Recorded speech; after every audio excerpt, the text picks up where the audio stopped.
Alright. Last time. Last time doing this from their side of the planet. I don't even know what time it is. What time is it?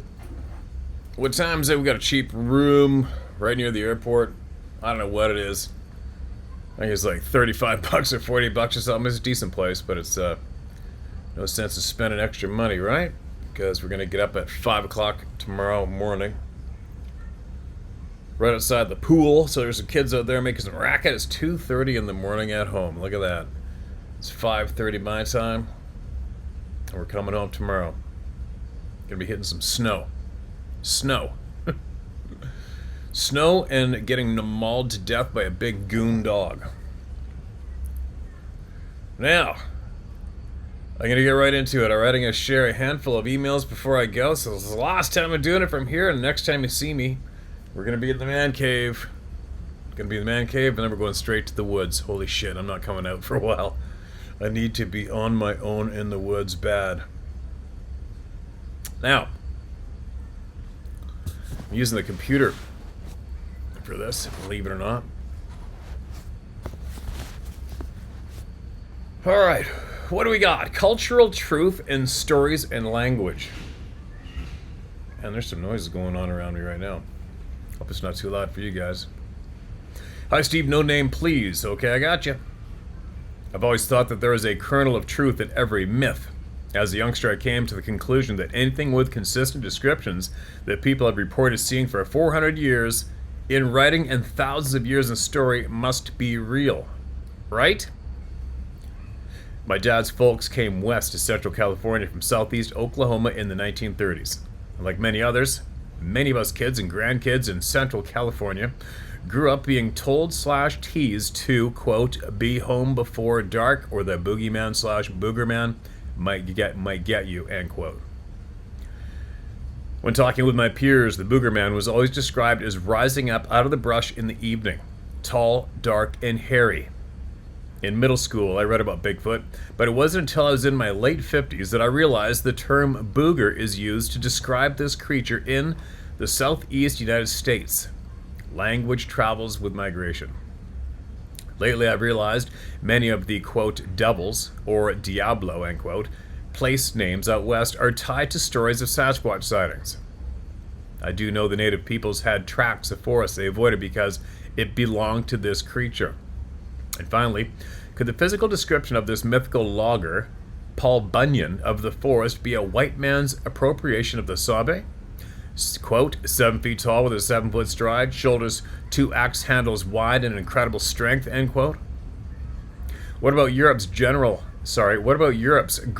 monster in Beowulf, or the Green Man peering out of the leaves in the British Isles? I am an educator in Oregon, and when kids have asked me about Bigfoot, I answer calmly and truthfully. They are real. Good for you. That's good to hear that. I answer calmly and truthfully. They are real. My husband, daughter, brother-in-law, nephew, and cousins have seen it in various places in the Cascades at different times, and I won't call them liars. Then I let the conversation drop. No shit, that's freaking crazy. My husband even swears the one that crossed a 2-lane highway in 3 steps told him, quote, you're welcome, end quote, in his head. Relatives in Arkansas, northwest Louisiana, and Mississippi have related stories of hunting dogs barreling back into camp terrified on night hunts, screams, whoops back and forth from opposite directions, heavy bipedal footsteps, and extremely loud owl hoots at noon that were slightly off-sounding. Personally, I would like to see one crossing the road walking away from where I'm headed. Alright. What an interesting email. Appreciate that. An educator. That's exciting for me. I thought all educators were on the program under the thumb, right? That's awesome. And, alright, so you got a bunch of family members that have been first-hand experiencers, and I have a funny feeling if that's the case, they probably watch the channel, and maybe, possibly, they might want to send in what they learned and what they know to share with the people and help educate the world. And if they do, that'd be great. If not, that's fine too.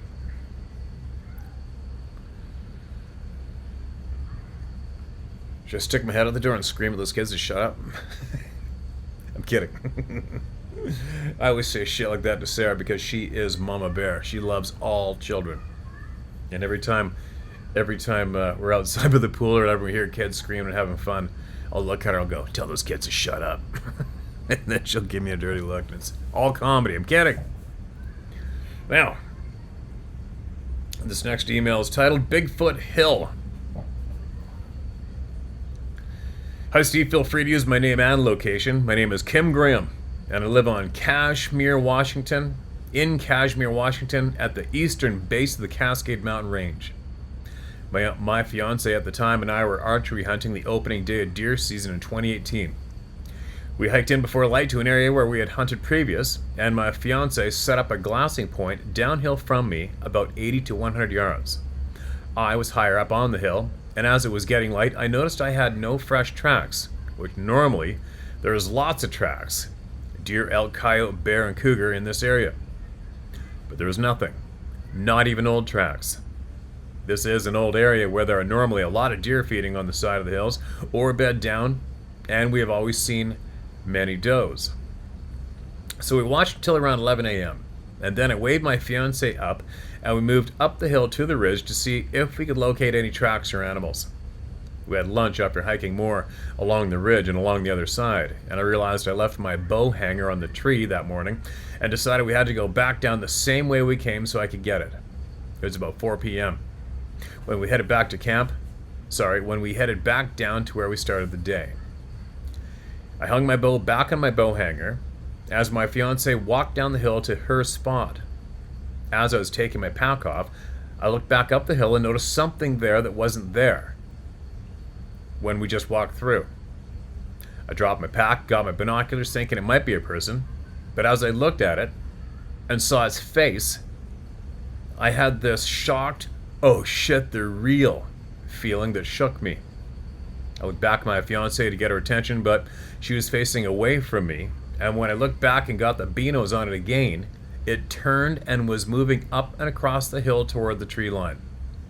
I grabbed my phone to try and take a picture before it was gone, but it was so fast.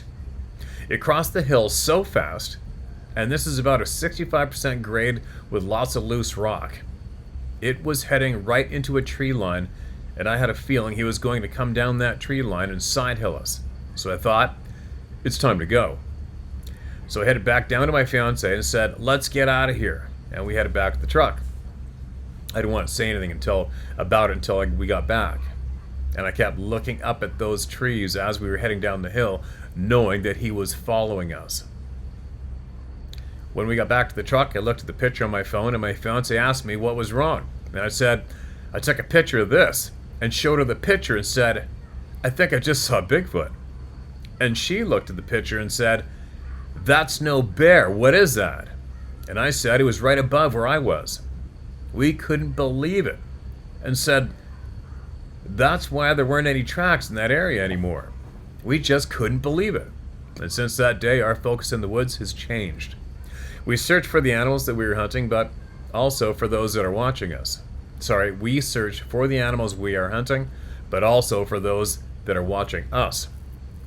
The next year we went back up to the spot to get a size comparison, and unfortunately it was a different time of year, but we got a pretty good picture showing myself standing almost where the creature had been. The first picture shows how far away I was, the second zooms in a bit, and the third is the comparison with it and me. I'm 5'8", 215, and stocky, and I'm off to the right a bit, more than it was, but it shows the mass difference for sure. It doesn't stop me from hunting. I've been hunting since I was 11 years old, and I was 63 at the time this happened, and who knows how many times things have followed me in the woods. I've seen a lot of things in my years of hunting that were unexplainable, and now I understand more. It's taken me a while to share these, but I feel it's time. Thank you for creating a space and for all you do. We are avid watchers of your show. Did you say use your name? Yeah, you did. All right. Kim Graham. Kim? Absolute honest person and club member. Welcome. Glad to have you on board. Okay, 1 second, you guys. I think I got those pictures saved. I don't know if the screen's kind of shitty. Or my stupid readers are all grimy. 1 second. What do we got? Let's have a look. All right, so the first picture is the red circle, obviously from where you were. Man, it's pretty open country too, right? Crazy. It's wild for me to see these people are wide open like that. I mean, that to me, where I hunt, that is so wide open, it's stupid. Timber. Like where I go, it's usually just an absolute thick jungle, right? There it is. There it is, just what the whole world always demands here. Where's the picture? All right, there's your picture. Now what? And crazy, you even went and did a comparison photo, which hardly anybody does as well. And that sucker is one thick dude. And farther away from you in the photo, and obviously way, way, way bigger. Holy shit. Crazy. What a generous share. Thank you so much for that. There isn't a question in my mind that you saw one of these people and they saw you, and it's very surprising he or she actually let you take a photo. Amazing. What an amazing email. What an amazing experience. And I'm glad, super glad you're here, and I hopefully you talk out loud about this with anybody else in your hunting circles, right? It's very important that we all do. Thank you so much. So much. There you go, you guys. How many people say, there's no photos, nobody ever sends any photos? Well, this is also, not unfortunately, I don't give a flying shit what anybody thinks, but here's just an example of what a photo's gonna do. All right, somebody sent in a photo. There you go. Now what? Not much, right? Not much. Now, this is titled Shuswap Experience. Didn't I read this? Or is this another one? Oh, no, somebody wrote in. All right. These are all recent emails, by the way. Howdy, Steve. Sean from the Shuswap here. I'd like to thank you for reading my experiences, as crazy as they might seem. It is the truth that I live with every day, as many of the listeners do as well. I have learned a lot about my experiences from this channel, and I'm still learning as we go. Thank you so much, Steve, for your stubbornness, and I don't give a shit what others think. It's so refreshing. I wanted to write in and let the person know from the Shuswap they are not alone with your experience. It sounded like they lived up from the Crookshank Corners just past the boat place. That's pretty close to Sorrento. As Steve says, there's a lot that goes on around there. I live just under 10 minutes west of Sorrento. Same range of mountains or hills behind me as well. Steve, I see your friend with the dogs every once in a while at the store. Oh, no shit. Yeah, no doubt. No doubt. Yeah, he also experienced the smell. He was on the cabin porch with me up in McBride. They found the 3-toe tracks, huge, over 20 inches long. Scared the shit out of him. The feeling of dread and being terrified and dread when they saw that track. And he experienced the smell another time, apparently same time. Yeah, sorry. Steve, I see your friend with the dogs every once in a while at the store, and only a couple of people with a truck and a kennel hunting dogs around here. The farm I live on has its share of weird shit, especially footprints, which I sent with this email as well. The snow prints were found January 29th, 2025. The other was 3 years ago. They were found in my riding arena, which just horses and dogs run around in. No shit. That's weird. I don't think the one in the snow is a sabe. There's 3 toes. I could be wrong. I know there's one portal for sure up the hill. I've seen it light up during the day about 3 years ago, a blue-green sort of color. On the other side of the valley, there's an old Mason's lodge with a pyramid on the property as well. No way. It was built there for a reason, backing onto the mountain. All about energy from the earth and the magic they practice in the deeper levels of masonry. I know a bit about it, and could explain the portals, the spirits, and some cryptic shit in my area anyway. I've been listening and learning from this channel for 5 years to try to make sense of the things I've seen since I was a boy and seen the big bear footprints in the snow by Harrison Lake to 2 big hairy red ginger men checking fences. Alright, so you saw 2 big red colored hairy men while you're checking fences. I thought, but there were no fences or posts in the hayfield up on the bench past the Balmoral store in Blind Bay. That is the last physical sighting I had.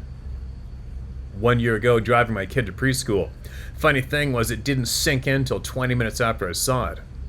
Time before that, my wife and two kids were staying in the fifth wheel on the farm, and one night I got up to go pee outside. I walked around the trailer to the rear, and as soon as I came around the corner, I seen a huge, cloaked figure, as big if not bigger than the Incredible Hulk. The outline of it anyway. It was dark outside, but we have zero light pollution.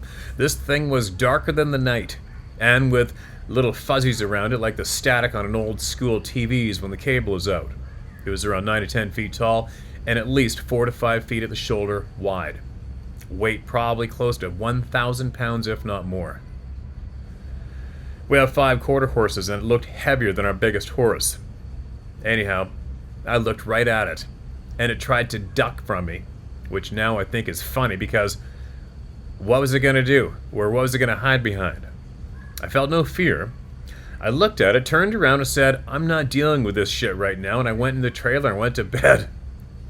How the F, right? How do you do that after seeing that? But I did. Almost like it put a spell on me. Weird shit. But my 4 or 5 experiences with seeing them, I never felt fear. You know what? Side note, an overwhelming amount of people who have these experiences do the same shit. They go fall asleep. I don't get it either. I really don't. Other cryptids, that's a different story. My son, you met in Williams Lake at Honda. He has a dogman experience for you as well as a forest person, which he'll write in. Connor and I hope to make it down to the island this summer and go fishing with you and shoot the shit and catch some fish. A question for anyone who has the knowledge. A question for anyone who has the knowledge. How do you know where the good and the bad Sabe live? The lady you talked to in your members only video, she seemed to know. How I wonder she knows that, not to be an asshole, but was a census done or something like that? She said the bad ones live up by you in the Pacific Northwest area. Or I heard it wrong. A question for you, Steve, when you're in Taiwan or go to the gym and get beat up. Is this in a Muay Thai gym? And do you ever watch UFC? Sorry, I wanted to ask that for years, lol. Thanks for all you do, Steve. Best wishes, Sean in Blind Bay. Holy shit, Sean. You got a shit pile of knowledge. And, yeah, I hope that you, if you got your email into Sarah already at bookit@howtohunt.com, then I'm certain then you're in line to go fishing. We'll crack it up once we get home. And yeah, we are in Thailand, and yes, I used to go get the shit beat out of me in Muay Thai.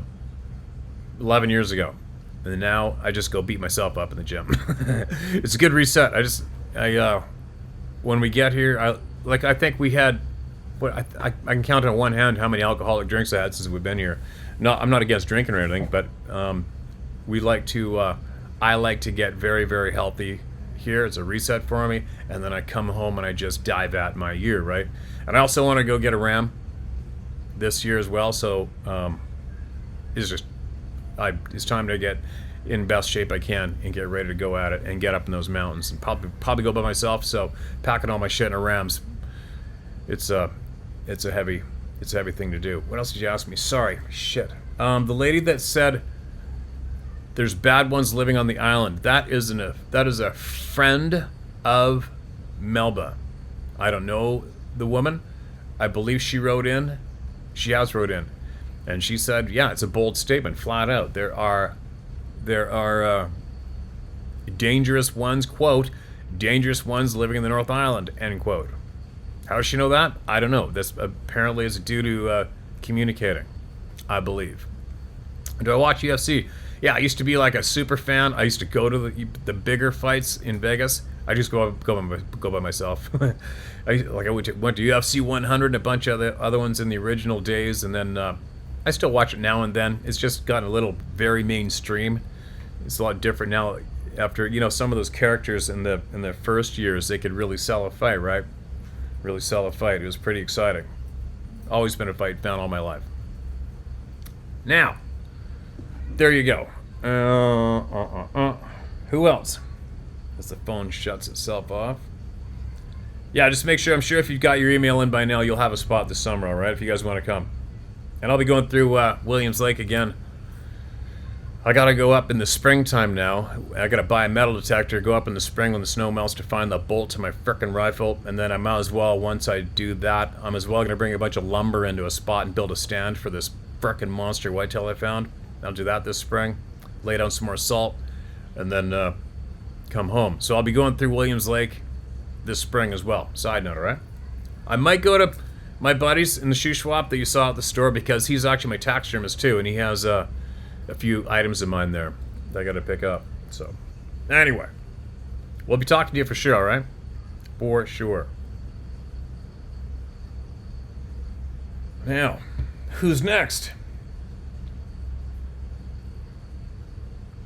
Newfoundland.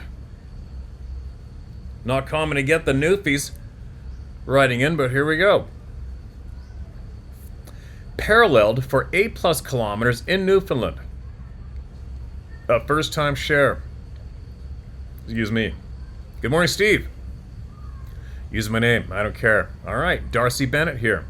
It wasn't until listening to all the stories you read out from people that I realized what was happening. So, a little over 20 years ago, I was living in Newfoundland on the northern peninsula. School year was almost over, so me and a good buddy of mine decided to hitchhike to the next community they called Rocky Harbor, which just so happens to be in the historical Grosmorne Park. Grosmorne Park, capital G-R-O-S, capital M-O-R-N-E, Park, for a change of scenery, etc.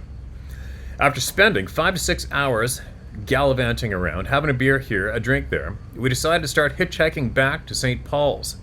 It was now close to midnight, and that, on the northern peninsula, is a horribly time to be hitchhiking.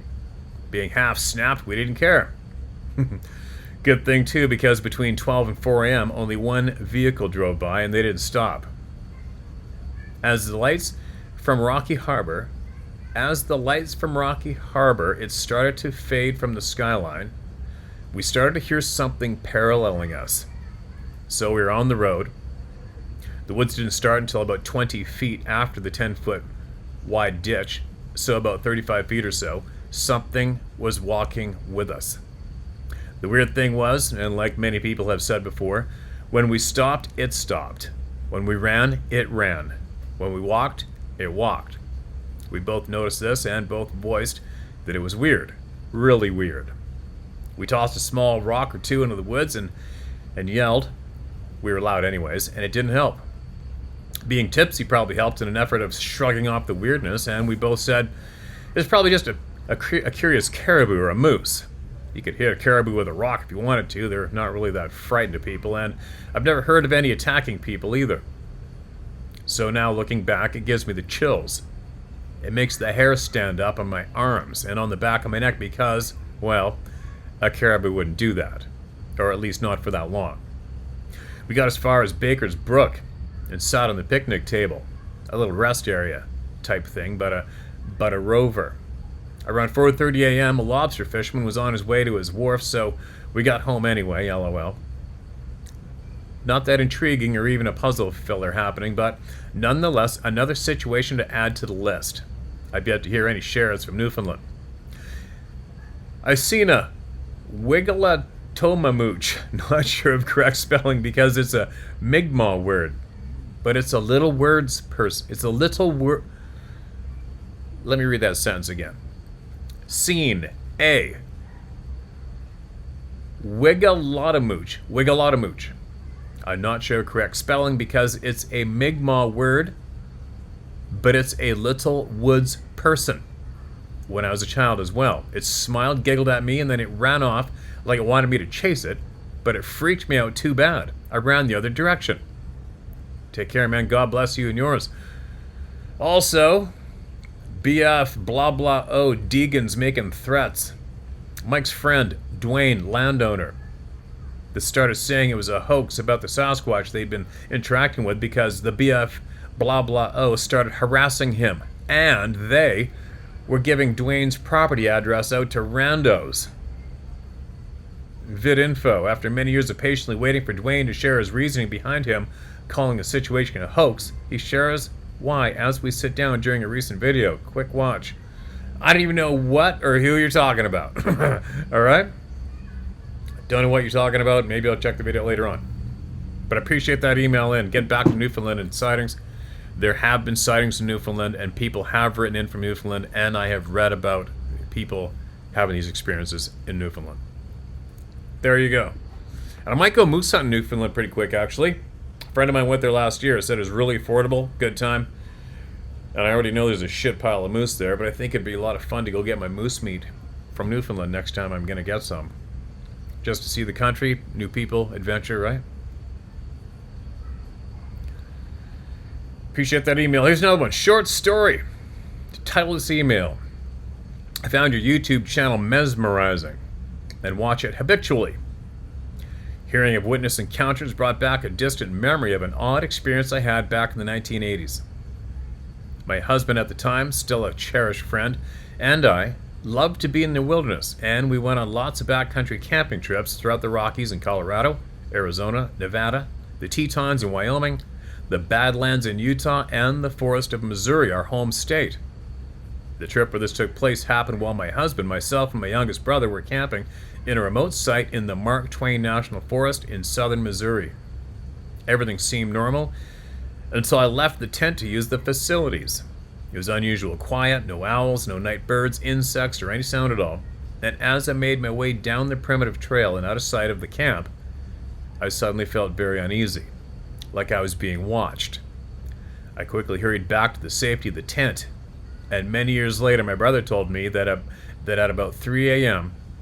that night we heard a distinct low growl right outside his tent and heard movement of something that sounded quite large. He said he called out to my husband in the tent next to his, but we didn't respond. And I never knew this until recently. Those two events may have been related to a bear or mountain lion, but both were very rare in southern Mississippi at the time. And that's my story, and I thank you for providing this outlet for people to share. Can I use your name? All right, Teresa, I'll just use your first name, Teresa. There you go. It's funny, you know what? I appreciate, you know what it was. If you're writing into us, you know what it was.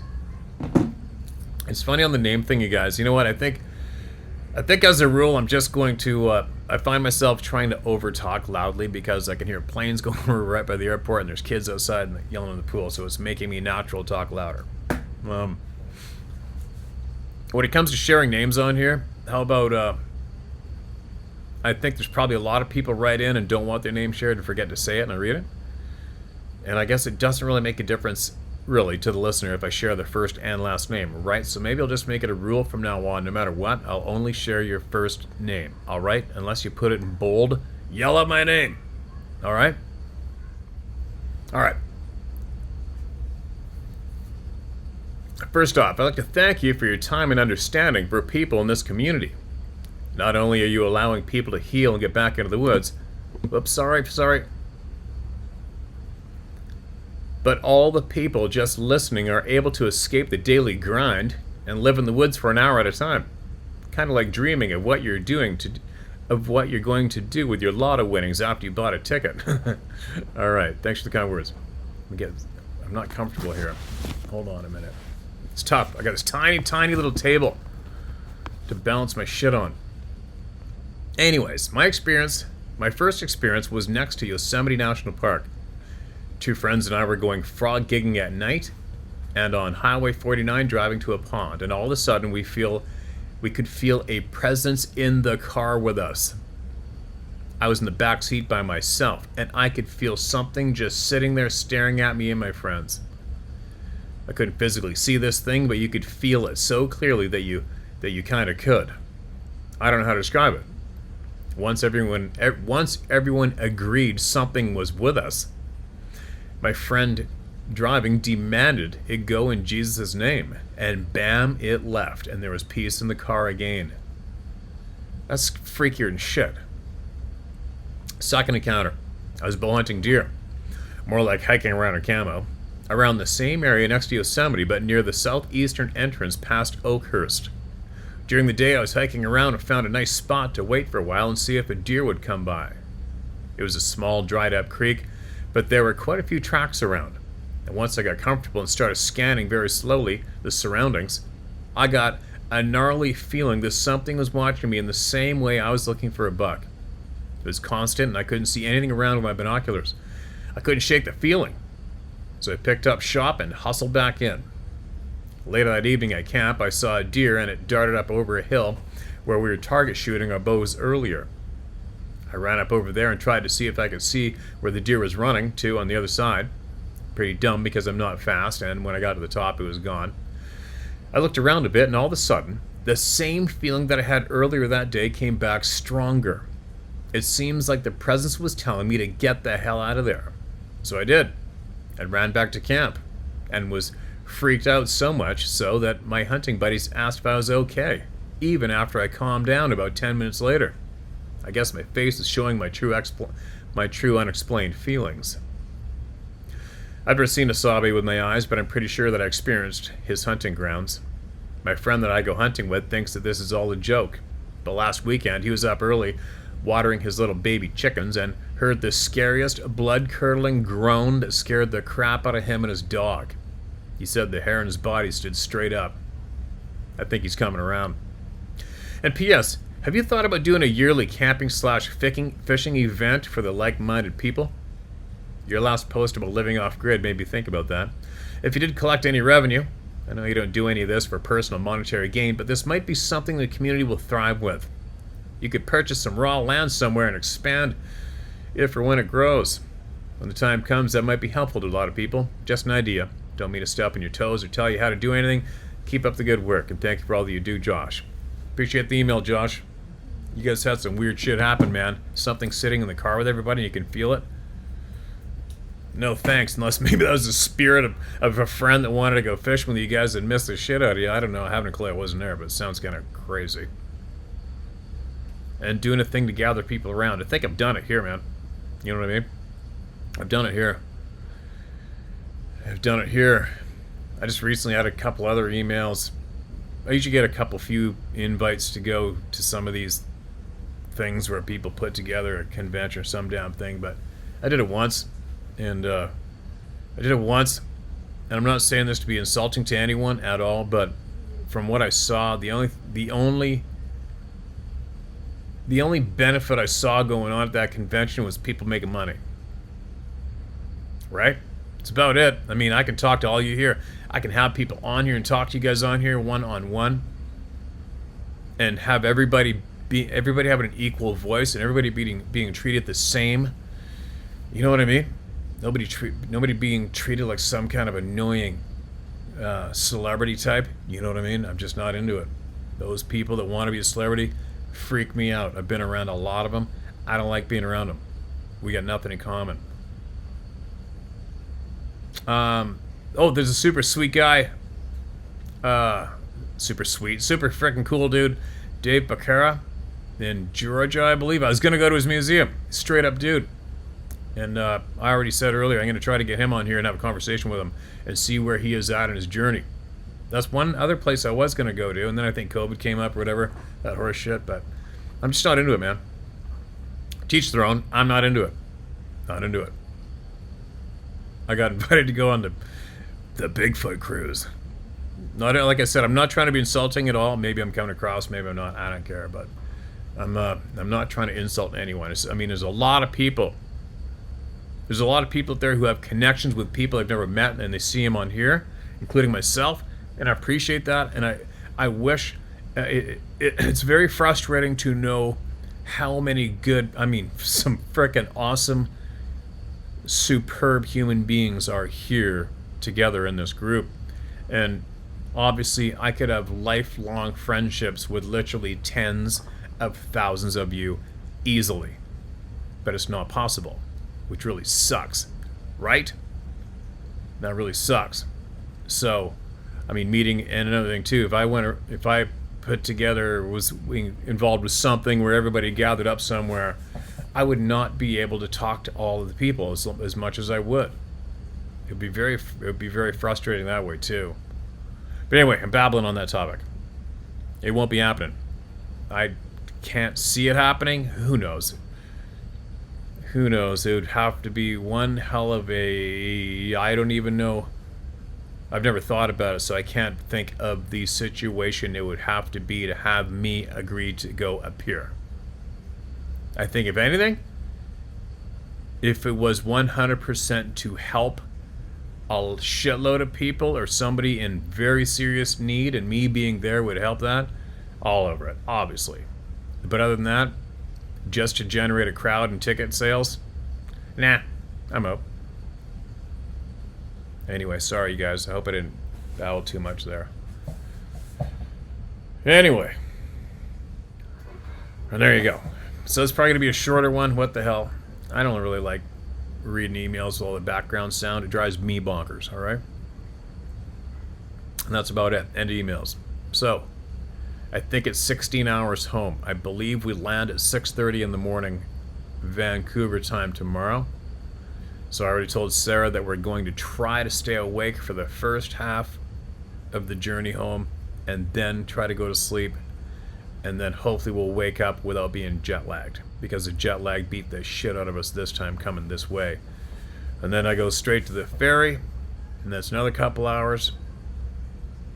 And then hit the land, and there's going to be another hour and a half to get home. And then there we go. We're back home. And then I'm going to carry on doing a whole bunch of shit. So there.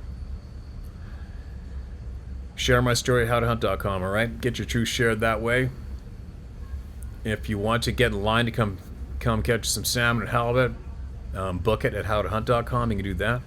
And all you wonderful people who replied to me about the website, I'm going to deal with that as soon as I get home. Alright? It's been too chaos here. Comboed with getting sick and shit. And then all the mayhem going on between the United States and our illegal, corrupt government here in Canada. There's just a whole pile of shit going down. So, waiting for some dust to possibly settle soon, and then make some decisions from there. But anyway, no more babbling. I probably won't be seeing it tomorrow. I can't see it, but I'll be back shortly. I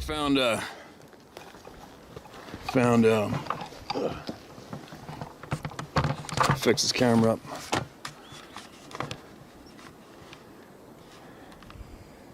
It's funny, in my travels I found one spot I've seen.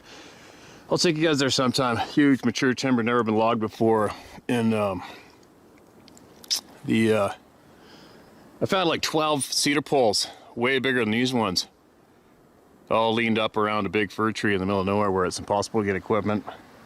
It is what it is. When you know these beings are running around, nothing's really surprising. It's like, I don't know, whatever that means. It is what it is, but I'm slowly making my way to bail over the edge and go straight down this mountain as I'm looking for something unrelated. But it's funny when I see something like this, and the direction of gravity is actually, well, let's take off a look.